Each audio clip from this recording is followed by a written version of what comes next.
Hello everyone! Today we will present our topic, Living Philippine Popular Culture, Social Media Trends. Popular culture is part of our everyday life and today it is strongly influenced by social media. Many Filipinos, especially the youth, spend time watching and creating content on platforms like TikTok, Facebook, and Instagram.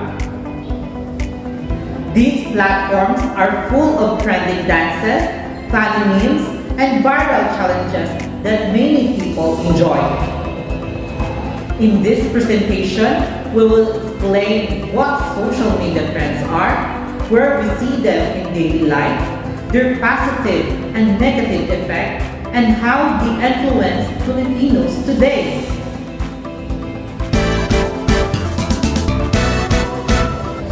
What it is and where we see it. So what exactly are social media trends? Social media trends are popular online content that spreads quickly across the internet. These include dance challenges,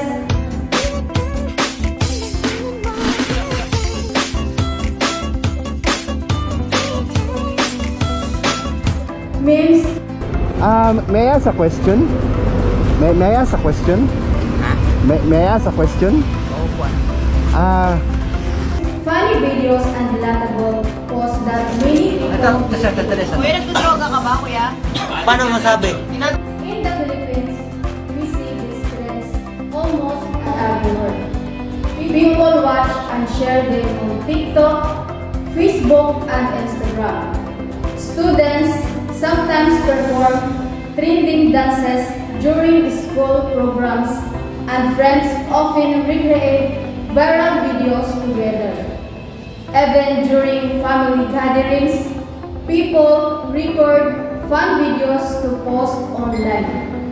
Because of this, social media trends have become part of everyday Filipino life.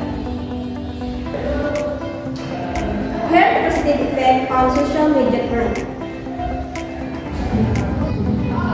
Social media trends also bring several positive effects. First, they help build confidence.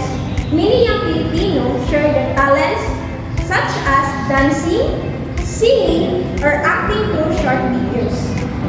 Second, social media encourage creativity. People create unique content like comedy skits, educational videos, and entertaining challenge. Other positive effect is the some Filipino can earn income online by becoming influencers, bloggers, or digital creators. Social media can also help spread awareness about social issues and important information. When used properly, these platforms can become a powerful tools for creativity and information.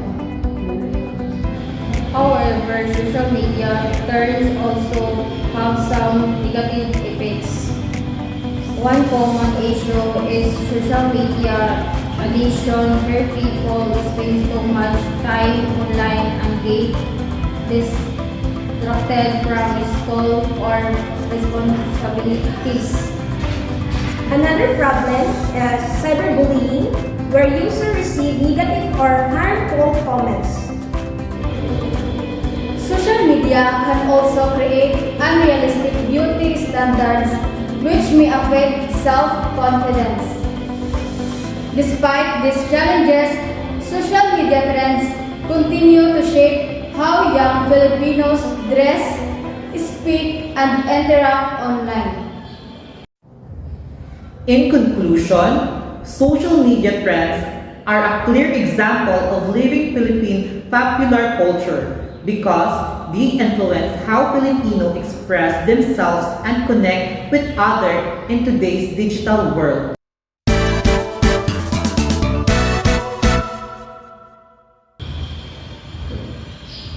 Social media trends show that Filipino culture is not only seen in traditions, but also in the digital world where creativity